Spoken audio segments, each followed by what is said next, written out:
हजरत गौस पाक रहमहुल्लाह ताला आपके अलकाब में से मशहूर लक़ब जो मोहियुद्दीन है, जिसका लुग़वी माना दीन को जिंदा करने वाला। इस सिलसिला में मुजद्दिद दीन व मिल्लत इमाम अहले सुन्नत आला हजरत इमाम अहमद रज़ा खान फाज़िल बरेलवी रहमहुल्लाह ताला ने फतावा रिज़विया शरीफ की 28वीं जिल्द में इस हकीकत को 258 सफ़े पे लिखा और इस लक़ब के लिहाज से जो इनफिरादियत है उसको मुकम्मल तौर पर वाज़े फरमाया। आपका ये मकाला जो है आला हज़रत फाज़िल बरेलवी रहमतुल्लाह अलैह का अरबी ज़ुबान में है। आप फरमाते हैं तस्मीयतों का कील लहू रदियल्लाहु तआला अन्हु मा सबब तस्मीयत का मुहियुद्दीन।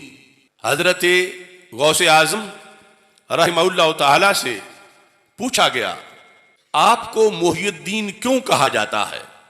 मा सबब तस्मीयत का मुहियुद्दीन काल रजातु मिन बाद सय्याहाती मर्रतन फी यौम जुमा फी सनती 11 व 500 इला बगदाद हाफिया।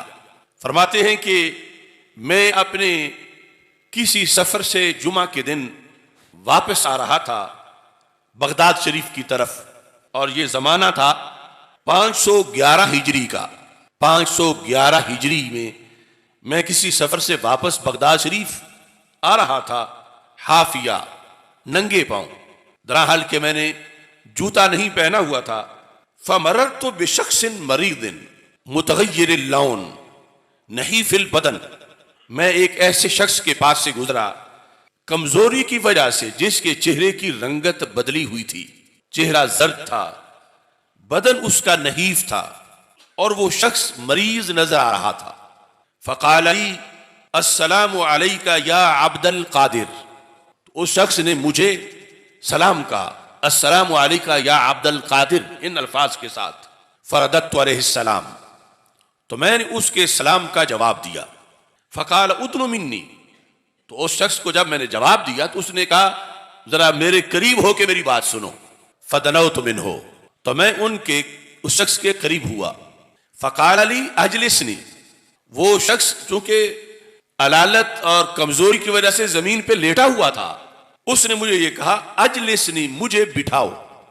कहते हैं फ़अजलस्तुहु, तो मैंने सहारा देकर लेटे हुए शख्स को बिठाया।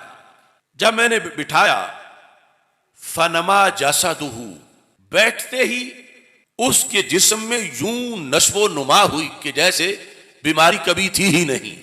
नमा से नमुव, नमुव से नमा, यानी वो जिस्मानी तौर पर सेहतमंद और कड़ियल जवान की शक्ल में वो शख्स हो गया। नमा जसदुहु व हसुनत सूरतुहु, और वो जो कमजोरी के निशानात थे खत्म हो गए, सूरत बड़ी खूबसूरत हो गई। व सफा लौनहु, और जो रंग पीला पीला था जर्दी माइल, वो भी खत्म हो गया और रंगत बहुत अच्छी हो गई।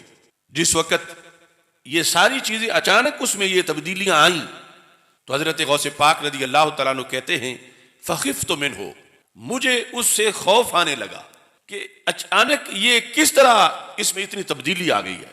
कहते हैं फ़क़ाला, अब उसने कहा अतारिफ़ुनी, आप मुझे पहचानते हैं कि मैं कौन हूं? फ़क़ुल्तु ला, तो मैंने कहा कि मैं तो नहीं पहचानता आपको, आप खुद अपना तारुफ करवा दें। क़ाला अनद्दीन, तो उस शख्स ने कहा जो पहले कमजोर था, उसने बोल के कहा अनद्दीन, मैं दीन हूं। व कुन्तु दुस्सिरतु कमा रअयतनी, और मेरी सूरत वही थी जो तुमने अभी देखी कि मैं इतना कमजोर हो चुका था और इस हद तक मर्ज लाहिक था। वक़द अहयानिल्लाहु ताला बिका, रब ने आपके जरिए से मुझे जिंदा कर दिया है। अहयानिल्लाह बिका, आपके जरिए से अल्लाह ने मुझे जिंदा कर दिया है। और साथ कहा व अंता मुहियुद्दीन, लिहाजा आप मुहियुद्दीन हैं, दीन को जिंदा करने वाले हैं। तो हजरत गौसे पाक रदी अल्लाह तआला अन्हु सिर्फ एक साहिबे किरामत वली ही नहीं, यानी किरामतें तो इतनी हैं कि इब्ने तैमिया जैसे लोगों ने तस्लीम किया, इमाम ज़हाबी ने तस्लीम किया, करामतों के तवातुर को, लेकिन आपने अकायद के लिहाज से जो जंग लड़ी आलम इस्लाम में और फिका और अहवाल इंसानियत की तब्दीली के लिए जो आपने किरदार अदा किया, और उस वक़्त जो खराफात राइज हो चुके थे उम्मत के अंदर और बद एतिकादी जड़ें पकड़ रही थी, उस सब का जो आपने सफाया किया और आला दर्जे पे किया, तो इस बुनियाद पर आपको मोहिउद्दीन का लक़ब अता किया गया।